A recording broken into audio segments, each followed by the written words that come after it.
Welcome back our new vlog. आज चाहिँ हामी दक्षिणकाली दर्शन गर्न चाहिँ मेरो फ्यामिली सबैजना हुनुहुन्छ। ल दर्शन गरौँ है त।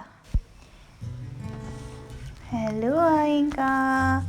हामी चाहिँ अनि लाइन पनि बस्नु परेन, यतातिर चाहिँ खासै प्याक पनि रहेनछ। आज चाहिँ एकदम खुल्ला अनि आनन्दले हामी दर्शन गर्नको लागि गइरहेछौँ। अनि यहाँ चाहिँ मेरो छोरी मक्ख पार्दै यताउति हेर्दै होइसिन्छ।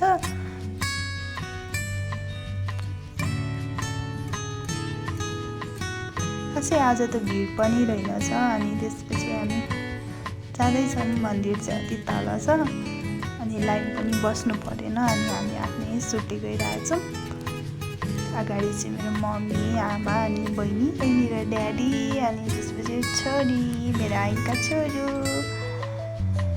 यस्तै छ, लाइन पनि बस्नु परेको छैन। अनि हामी चाहिँ जाँदैछौँ बिस्तारै। अनि तल चाहिँ यसो हेर्दाखेरि भिड पनि छ जस्तै लागिरहेको थियो। ठिकै छ, त्यही पनि हामी जाँदैछौँ मन्दिर दर्शन गर्नको लागि। आमा पछाडि आउँदै हुनुहुन्छ, बिस्तारै आउनु है भनेर भन्दैछु फेरि। आमा यहाँ पुरै। अनि मेरो चाहिँ मम्मी चाहिँ पोजिँदै हुनुहुन्छ कि भ्लग बनाएको हो भन्दै।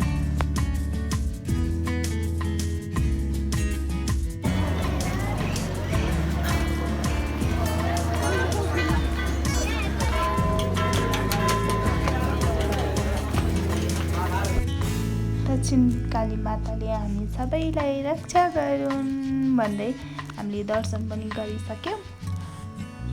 त्यसपछि दर्शन पनि भयो। जो तल चाहिँ हल्का मान्छे चाहिँ हुनुहुन्थ्यो। आज चाहिँ भिड चाहिँ रहेन त, मजाले आफ्नै आनन्दले पूजा पनि गर्न पायौँ हामीले चाहिँ।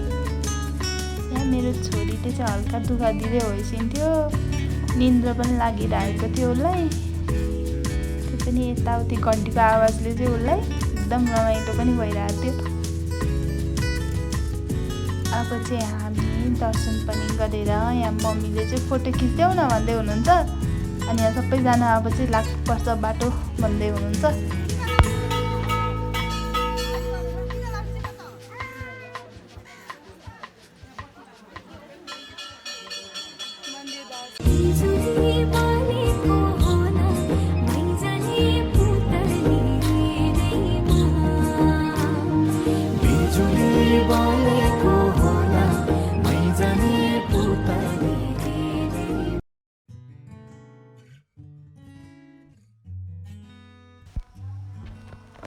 हाम्रो मन्दिर दर्शन पनि सक्यो। अब चाहिँ हामी फर्किन लाग्यौँ। दक्षिणकाली माताले सबैलाई रक्षा गरून्।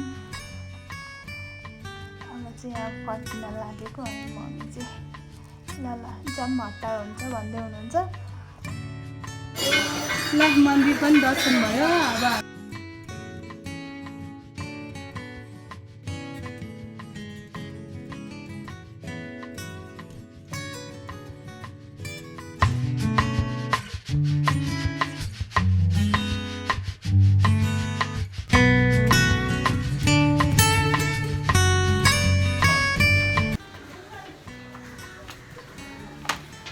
दक्षिणकाली दर्शन पनि भयो। अब हामी फर्किँदैछौँ घर।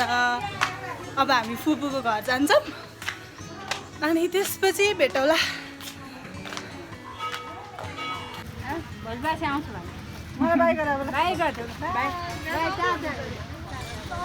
हामी चाहिँ बिनाजुको वेटिङमा थियौँ। अनि बिनाजु पनि आउनुहुन्छ हामीलाई पिकअप गर्नको लागि।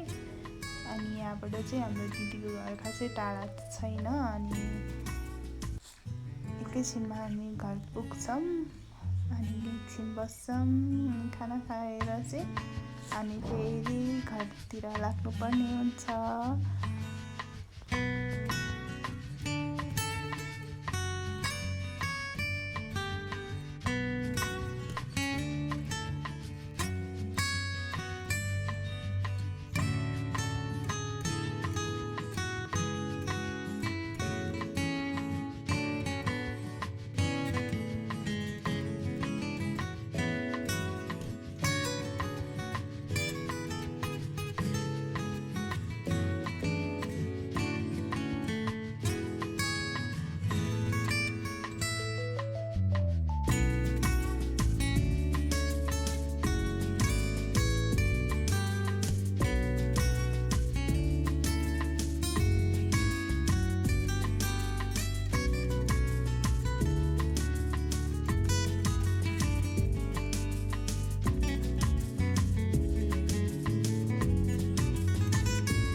चाहिँ अब दिदीको घर जाँदैछौँ। आज लिन आउनुभएको छ हामीलाई।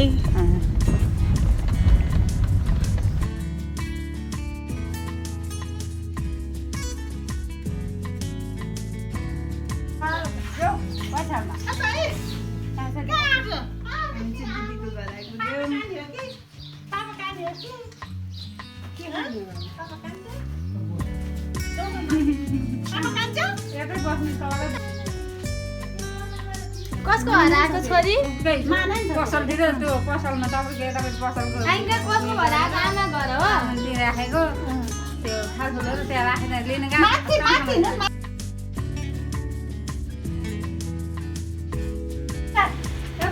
आमाको घर आइसु आइङ्का।